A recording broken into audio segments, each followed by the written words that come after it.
This episode is brought to you by Clever Consult. To my fellow medical specialists, you need more than just an AI scribe. Imagine walking into a patient's room where 80% of your clinical note is already completed before you even begin. Canadian gastroenterologist Dr. Kyle Fertinsky found that even with the latest tools, he was still buried in repetitive, low-level tasks. So, he created Clever Consult, the first and only AI platform built exclusively for specialists. Clever Consult has the best-in-class document reviewer built for your specialty. They even have a customizable questionnaire where patient responses can integrate directly into your clinical note. Plus, it comes with the first-ever specialty-trained AI scribe. Clever Consult is 100% Canadian and fully compliant with all privacy standards. Join hundreds of specialists already saving more than 5 hours a week using Clever Consult. To get your 14-day trial started, visit cleverconsult.ai and tell them the Beyond MD podcast sent you. Episode 116. 16 straight years in the playoffs for the Penguins from 2007 to 2022 in the Sidney Crosby era. There are 16 numbers on your non-Amex credit card and 16% average annualized returns for Brookfield Corporation over the last 10 years. Beyond MD, episode 116. Here we go! Welcome back, everyone, to another episode of Beyond MD. Today, we are diving into an under-discussed concept, and that is understanding your definition of enough when it comes to finance. This is part 4 of the wealth formula. Quickly to recap, part 1 of the wealth formula was generating that steady income, which gets the flywheel going. Part 2, meaningful spending. Part 3, investing the difference, and part 4 is today, understanding our definition of enough. Here's the thing. Humans are incredibly goal-oriented. At times, there is no mountain too high. This is a great thing for innovation and progress, but it can become a problem when it comes to enjoying life and being satisfied with what we have and with reaching full financial freedom. Let's start to explore this important topic by visiting the 5 Types of Wealth by Sahil Bloom. He has a section in the book on financial wealth, and he illustrates this concept so beautifully with the story of the businessman and the fisherman. So here's the story from the book. A wealthy investment banker goes on vacation to a tropical fishing village. As he walks along the docks one afternoon, he comes upon a small, rundown fishing boat with several large fish on its deck. "How long did it take you to catch those fish?" he asks. The fisherman looks up from his work and smiles at his new visitor. "Only a little while," he says. The investment banker is taken aback by this response. He likes the fisherman and wants to help him. He says, "Why don't you fish for longer so you can catch more fish?" The fisherman shrugs and explains to his new friend that he has everything he needs. "Each day I sleep late, fish a little, spend time with my children and beautiful wife. In the evening, I go into town, drink wine, play the guitar, and sing and laugh with my friends."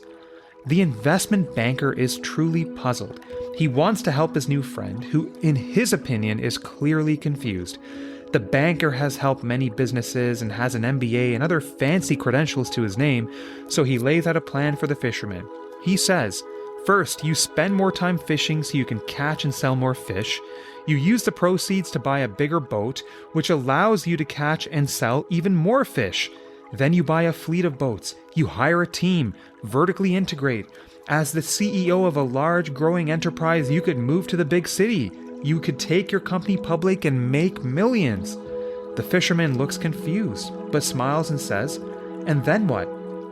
The investment banker laughs at the silly question. He says, "Well, then you could retire to a quiet town. You could sleep late, fish a little, and spend time with your children and beautiful wife. In the evening, you could go to town, drink wine, play the guitar, and sing and laugh with your friends." The traditional interpretation of this story is that the fisherman is right, because it seems that he already has what the investment banker wants. But remember, humans are goal-oriented. Bigger, better, progress. Our innovation and us reaching for more, that's what resulted in the technological revolution. And now that's what's resulting in the AI revolution. So it turns out that both the investment banker and fisherman are right in their own ways. Ultimately, it depends on your values and what type of life we want to live. Will we strive for simplicity and being present at all times? Or will we push ourselves to build something big? Understanding that this may lead to a busy life where there will be many competing demands for our attention. At the end of the day, values dictate it all. As we unpack this interesting concept of what our enough is, I think it can help to understand some of the research on what truly makes us happy. I want to start by visiting a quote from Mark Twain, who was one of the thought leaders of the 19th century. In 1869, Mark Twain wrote a letter to Cornelius Vanderbilt, who was one of the wealthiest people on the planet at that time. And Mark Twain in that letter said, "It isn't what a man has that constitutes wealth. No, it is to be satisfied with what one has. That is wealth." So let's dive into some of the research now on what makes us happy. The first paper is from 2010, published by Matthew Killingsworth and Daniel Gilbert, who are pioneers on human happiness and the wandering mind. They conducted a study using an app, which reached out to 2,250 people, and it asked them 3 questions. And the questions were, how are you feeling right now? What are you doing right now? And are you thinking about something other than what you were doing? And the results of this study were remarkable. It found that 47% of the time, people's minds were wandering, not at all focused on the task at hand. And it also showed that those with wandering minds tended to be less happy than those who were focused on what they were doing. Now, as someone who has been intrigued by and studying the concept of the arrival fallacy, which is our predisposition to continuously think about what is next, I can tell you that over the years, I have struggled with a wandering mind. But I have also learned that pursuing tasks with full presence and engagement is the only way forward. This is a topic that I, in fact, am going to dive deeper into in next week's Beyond MD newsletter, because I truly think it can help us all to live a better life today. And if you're interested in this newsletter, you can check it out at beyondmd.ca. You can hit the newsletter tab and feel free to subscribe by entering your email address. The results of this study illustrate 2 key findings. Number 1, it's that a present mind is a happy mind. And number 2, how we do things with full presence and full engagement, that is more important than what we are doing. How we do things is more important than what we are doing. And just this week, I was testing this theory out. So there was one day where I was doing arthrograms, which are fluoroscopic injections. We're using X-ray. We are injecting someone's joint with contrast before sending them to the MRI scanner. And I started to challenge myself by seeing how little radiation could I use on each case. And every case that happened, every patient that came, I tried to use less and less radiation as a way to challenge myself. Again, I've done thousands of arthrograms, but how I approach them makes my job much more interesting. And it's just like when trainees come to work with me, I've now read tens of thousands of CT heads. So the what is not as exciting, but the how. It's how I communicate the teaching points to the learner most efficiently and most effectively. That to me is fascinating. And now just a quick shout out to all the trainees who over the last year have come and worked with us in our department. Thank you for joining us because it really lifts me up in my day. And thank you to those of you who nominated me for the teaching award, which I was very humbled to receive this year from the University of Toronto. I love to teach and work with trainees. You guys are the future. And for anyone who is wanting to learn a little bit more radiology on the side, maybe you're in the emergency department or on the wards working in internal medicine, but I did create a crash course on CT head interpretation for clinicians, and I will also link that in the show notes. Now, the next paper that is relevant to our discussion of what is our definition of enough, it talks about the relationship between income and subjective well-being. It is titled Happiness, Income Satiation, and Turning Points Around the World. Ben Felix, in one of his recent videos, also cited this paper. It was published in 2018 by Andrew Tebb and company. And what they looked at was, what is the relationship between income and subjective well-being? And the numbers I'm about to read are inflation adjusted for today's dates. But in North America, subjective well-being continued to increase up until an income of around $144,000. In Australia, this number was $171,000. And for people across the world with higher education, subjective well-being continued to increase up until $171,000, inflation adjusted for today's dates. But the most interesting finding in this paper, in my opinion, was that beyond these dollar figures, subjective well-being in fact decreased.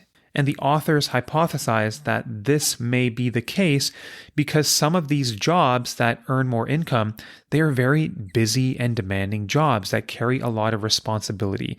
And when you're in this situation, there is often time that is taken away from you. I think this is incredibly relevant to our community of physicians across Canada and North America and the rest of the world, where we have busy and demanding jobs.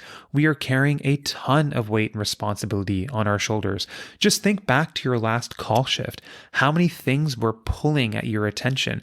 It's very easy after a busy call shift to feel despair, to feel a little bit burnt out. This is in fact one of the reasons why I this year decided to drop down to 4 days a week of clinical work. I felt like at this stage of my life, this was the perfect amount of clinical work that would allow me to continue practicing medicine, which I still enjoy, but also allow me to pursue a bit more balance in my life and to pursue some of my more creative tasks. So this is important data as we discuss what our definition of enough is.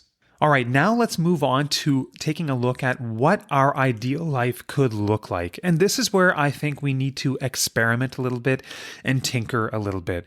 So go into your past for a second and think about any activity that you were really good at, something you enjoyed, but maybe you don't have enough time for today just because life may be a bit busy. For me, a perfect example was the game of golf. I was one of the lucky ones. My dad introduced me at the age of 13. I grew up playing a lot of junior golf. It was a key pillar of my identity. But once I became a parent, once I started practicing as a physician, I didn't have much time for golf. Ask anybody, the last 5 years, I only played a handful of rounds each year. And many can attest to my golf game went right downhill. But today I'm determined to get my golf game back. Today I'm really determined to make golf a part of my identity again because it makes me happy. It raises my well-being. I want it to be part of my life. So go into your past and think about activities that you could reintroduce into your life in the same vein. Do you like the outdoors? Maybe try out a few different activities like gardening, like hiking, because there is so much evidence that shows that spending time in nature is good for our well-being and good for our happiness. Do you want to have an impact, use your mind, and maybe work with other like-minded individuals? It could be a good chance for you to start thinking about some board work in an area that you care about, for a cause that you deeply care about. Perhaps this will be part of that ideal life for you. And if you are creative, if you like to write and share, it's never too late to start things like a blog, to start writing on LinkedIn, to become a thought leader. Over the years, I've learned that I love to write. I love to be creative and share. And that's why I love to produce this podcast. And that's why I started my newsletter a few months ago. So don't be afraid to experiment, to tinker, because as you do, you will collect valuable data points on what you want to be part of your ideal life. So now that we have some idea of what our ideal life will involve, we can get a better understanding of what the costs and expenses will be. I recently came across a video by Blueprint Financial on YouTube. It's a good general personal finance channel, and they reviewed the top 5 categories of costs for people after work. You'll notice I don't like to use the word retirement. It's a nebulous term. It means different things to different people. I always envision doing something. So we're talking post-clinical work. But what are the big 5 categories of spending? Number 1 was housing. Number 2 was food. Number 3 was transportation. Number 4 was leisure and travel. I was surprised to see this low. And number 5 was healthcare. And of course, I will link to this video in the show notes. But I believe they didn't mention one important category, and that is tax. Tax will always be around. So it seems like after the research that I've done, the average couple in Canada is probably spending around $70,000 to $75,000 on these expenses. You add on tax and you are easily up to $100,000. Let's budget a little bit more for an extra trip or two, and let's push that to $125,000. Of course, there will be many other variables here. Where will you be spending your time? Will it be in Canada or somewhere else? Will you still be doing some clinical work? Do you still have dependents to look after? And what is the state of your health? Obviously, lots of variables, but let's just push that annual gross expense to $125,000. Well, that expense today, pushed out 10 years from now due to inflation, will ramp up to $185,000. Again, rough numbers, but feel free to check out that video in the show notes. Now that we are starting to wrap our head around what our life is going to look like and what some of the key expenses are going to be, we can start to talk about withdrawal rates and what type of portfolio we may need. Ben Felix has done a lot of great work on this. Traditionally, it was the 4% withdrawal rate. And then a few years ago, Ben Felix did an interesting video which suggested that the ideal withdrawal rate was around 2.7% when we account for longevity and also international diversification with our investments and not being overly reliant on US stock market returns. So how do we think about this with the numbers? If we have a 2.7% withdrawal rate, that's how much we're going to be pulling out from our portfolio and adjusting for inflation each year. Then we can take the amount that we are withdrawing each year and we can divide it by the withdrawal rate of 2.7%, so divide it by 0.027, and this could give us perhaps an approximation for the portfolio size that we may need to fund the life that we want. So for that last example that I gave, with a couple spending $185,000 10 years from now, you divide that by 0.027, you get a very large number, which is around $6.8 million. And again, I want to reiterate that these are just ballpark random numbers that I have used to illustrate a few concepts and how I think about these concepts. These are not my numbers. These are not your numbers. But once we have an idea of what size portfolio we may need to fund the ideal life that we want, then we can backtrack and ask ourselves, what are the actions that we need to take today to make this a reality? Of course, we will be investing because we want to grow our portfolios and combat inflation. But how are we going to do this most efficiently? I think this is why it's really important to use our registered accounts to grow money in a tax-sheltered way. This is why pensions for the corporation in the right setting can also be an interesting topic. So in summary, we all have to have our own definition of enough. This may evolve with time, but the beauty is that it is specific to you. You get to write that story, just like I get to write my own story. I think this is an under-discussed topic. That's why I have it as part 4 of the Wealth Formula, because I think it's so crucial to have this understanding, not just to live the ideal life that we want, but to make sure that we are living a happy life in the process. Remember that this should be tied to our value system. How we do things, in my view, and what the evidence suggests, is probably more important than what we are doing when it comes to living a meaningful and happy life. Spend time experimenting with different activities, developing different interests, and building an identity around many things. Once we have a clear understanding of the things we want to do in our life, we can start to understand what the costs and expenses are going to be. And this may lead us down to withdrawal rates and portfolio size. And ultimately, once we have a better understanding of the end goal when it comes to what we want to do and what it's going to cost us to get there, then we can work backwards and understand what are the actions that we need to take today to get to where we want to be. Everyone, I hope that was useful. I know it's a exciting and perplexing topic all at once.